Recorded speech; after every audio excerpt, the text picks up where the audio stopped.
For the past 4 years, I've had a love-hate relationship with 3D printing. And the whole idea of 3D printing kind of sounds too good to be true. Just throw some magical goo into a printer and out pops any miniature you can imagine. And to be fair, for the longest time, for me anyways, it was too good to be true, hence the aforementioned frustration. But I've finally found a printer that lives up to the hype. So today, I'm going to go through the tricks that I use to make what comes out of this look as good or better than this.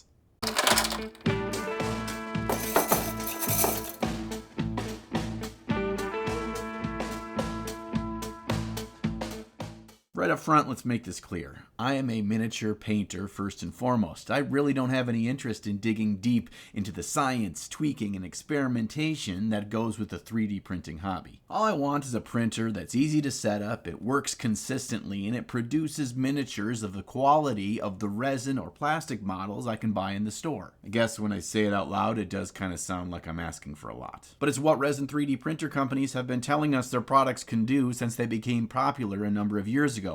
And only now, after years of trying all sorts of brands, learned all sorts of tricks that aren't widely shared, and spent a lot of hours with my Phrozen 8K Sonic Mini, do I feel like that promise has finally come true. So let's get into what I do to easily print awesome quality minis, and we'll paint one along the way. And we're also going to discuss the final hurdle that, if conquered, will lead to the fall of traditional model making as we know it. I've owned 7 different resin 3D printers at this point, and every time the startup is the same. You take it out of the box and follow the bare bones instructions. The print doesn't turn out for any number of reasons, and you have to sink so many hours into trying to get the dang thing to just work like it said it was going to. I just want a 3D printer to work like a toaster. I take it out of the box and I just make toast. And the only time a printer has ever done that straight out of the box, work how it's supposed to, has been the Sonic 8K Mini. Full transparency here, this video is sponsored by Phrozen, and the reason why it is because I reached out to them because this printer really changed the entire game for me, and I wanted to work together with them to tell everyone about how I use it. So if by the end of the video you wanted to check out any other products, click on the link down in the video description below, because that link lets them know that I sent you. The number one thing that will frustrate you and sink hours and hours of your time into is dialing in the printer settings to get that perfect detailed model. These settings ensure that your prints stick to the print plate and have consistent, crisp, high level of detail in your miniatures. I've made some slight tweaks to my 8K Sonic Mini over the year or so that I've had it to really dial in the perfect looking miniature. So I'm going to share those details down in the video description below, so if you want to try out those settings yourself, you sure can. Now before we go any further, I want to share a couple of tips that really have made my life as a 3D printer so much easier. First thing I do is use a playing card to mix the resin in the vat prior to printing, especially if the resin's been sitting there for a while. The resin that's included with this printer doesn't separate like just about every other brand I've used, but it's still a good habit. Plus, while you're doing this, you're able to check for any partially cured bits of resin that may have broken off in the vat, and you can fish those out. Next, I use a retractable razor blade scraper to remove the models from the print plate. It may not seem like much, but honestly, this tool is a godsend in 3D printing. It makes it so much easier to pop off your models with this thing compared to the putty knives that come with 3D printers. Just come at the models with a slight angle like this over the print plate, and it'll pop right off. Once you've printed some models, you're going to clean off the excess resin with isopropyl alcohol. And this step was always really messy for me, and it made me dread even using my printer. That was until I picked up a wash and cure station. With this thing, I just throw my models in the basket, turn it on for a couple of minutes, and they come out clean. You can even put the print plate face down right into the cleaner before you take the models off. From here, I just soak the models in hot water for a couple of minutes and then pull them off of their supports without the fear of breaking any of the fragile bits off of the models. The final step before we sit down at the hobby desk is to cure our models, and any UV light will work for this, including the sun itself, but a curing station will ensure that it will cure evenly across all the models you put in just a few minutes. It's nice that you don't need a washing and curing station to just get started in 3D printing, but I found once I picked those up, I was printing way more because all this extra steps after I've printed the models can kind of take a good bit of time if you don't have a machine that does all that work for you. It's important to note that up to this point, I have spent a bit more time on the creation of this model than if I would have just spent $50 and bought one at a store.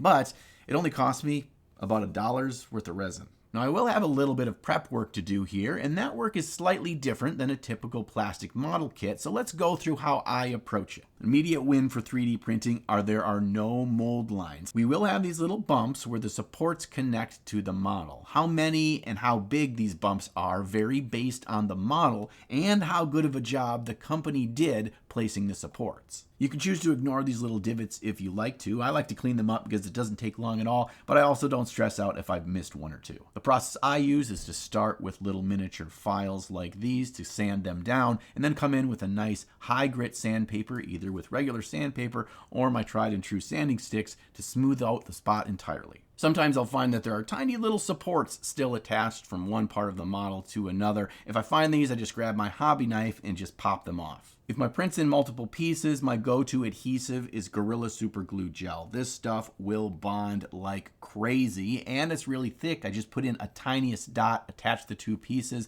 and it's set for life. Most of the time, multiple piece models will fit together perfectly, but if there is ever a gap, I really like to use this Mr. Hobby Dissolve Putty to really get in there, and after it dries, that gap is erased. Now that our model is printed, clean, and assembled, let's take a closer look at what we're dealing with. Now our dwarf here is a larger scale model than most Warhammer, but even the tiniest details like the individual strands of his hair and the crisp edges of his scale mail are pretty much on par with any 40K model I could buy. So does this mean that Games Workshop is done for and the 3D printing is the future of miniature wargaming and painting as we know it?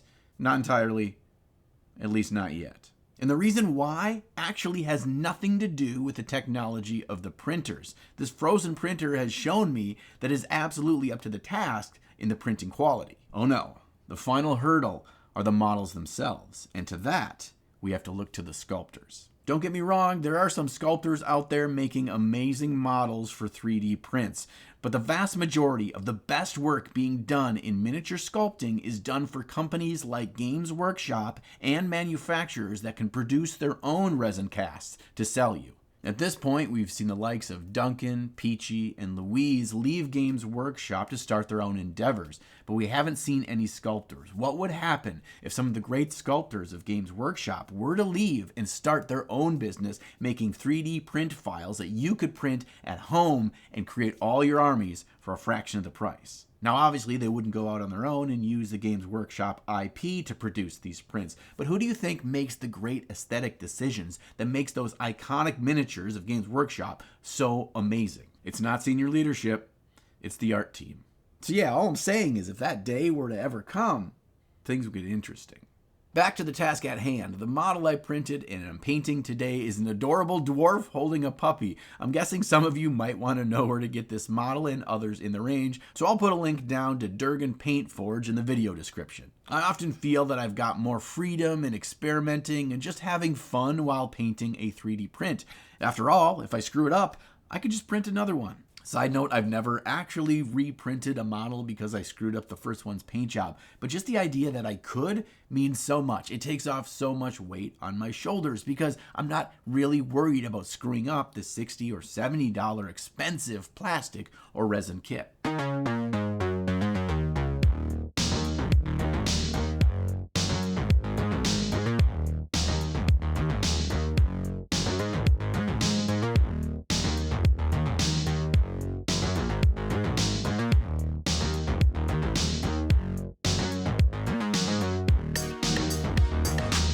One thing I've noticed with the models I've printed on the Sonic Mini is that when I get to the painting stage, I don't have those tiny layer lines that I always used to see on my old prints from old printers. Granted, I choose to print at a very tiny layer height, meaning that we get maximum detail at the expense of the prints taking longer to complete. One of the best feelings I get in this hobby is that feeling like I'm stealing when I get to the painting and I realize that my primed model that I 3D printed is completely indiscernible from something that I didn't make myself and would have cost so much more.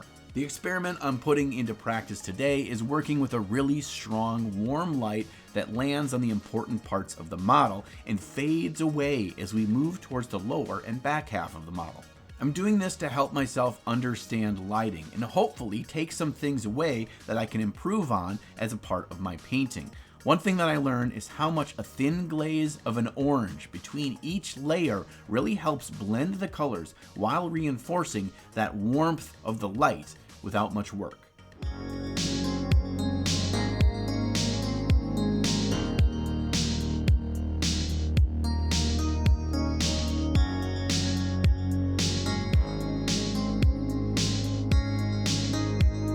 Remember earlier when I said that the last hurdle for 3D printing to conquer is the sculpting? Well, once you get to the painting stage with some of these models that are created for 3D printing, that's going to hit you right in the face. So often, sculpts intended to be 3D printed are way over-designed. Too many details, too many lines, too much crap on top of crap. This happens oftentimes because these models are not sculpted with the painting process in mind. Painting a billion details isn't fun. It takes forever. It becomes extremely confusing to recognize what I'm even looking at. And the model doesn't have any sort of distinct aesthetic because it's so overdone. Think about it this way. The most iconic Warhammer figure, the Space Marine, is at its core incredibly simplistic, and yet it's still a ton of fun to paint.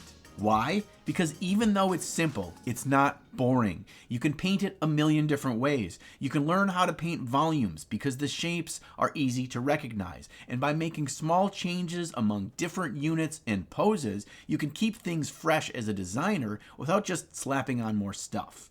I honestly think if more sculptors were miniature painters, we'd have a lot cooler models with a lot less stuff all over them. The good news is we're seeing more traditional sculptors like Durgan Paintforge here offer their models as STL files as well. So if you have a printer and you see awesome work being done, make sure you support those sculptors so they can keep making things for us to print and paint at home. Speaking of that, if you know any amazing artists that do 3D sculpts for us to print in miniature and then paint up, put them down in the video description below, because the more we can learn from each other about amazing artists, the more we can support them and paint cool stuff. Back to the painting, by starting the paint job with a warm shadow from the front and a cool shadow from behind, I don't need to stress about painting every little detail here.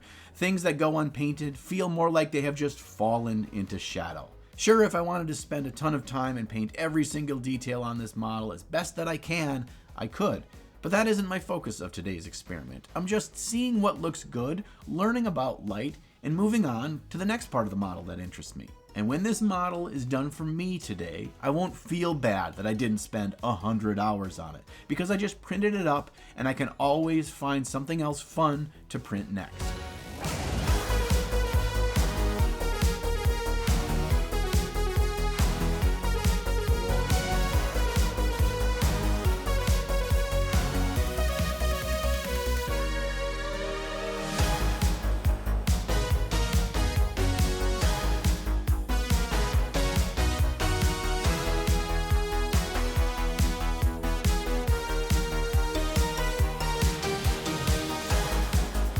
Thanks for hanging out with me today and talking 3D printing and painting those things in a way that's easy, it's quick, and it doesn't invest tons of my hours to just get to the fun part, printing and painting. And thanks to Phrozen for being great sports and partnering with me today, but more importantly, for making a great product that is constantly running down in my hobby room. If you haven't already, check out the link down in the video description for the printer, the wash and cure station, and the resin at some amazing prices. And finally, a big thank you to my patrons. Because of you, I get to reinvest in the channel for things like 3D printers and hobby products to tinker with and share my findings with you. So if you want to join us over on the Ninja on Patreon and get some awesome rewards like access to my Discord server, I'd love to have you. And the link's down in the video description as well. I'm going to be back here again real soon. I've got a big project on the horizon and I want to bring you along for it. But between now and then, make sure you find time in your day to slay the gray.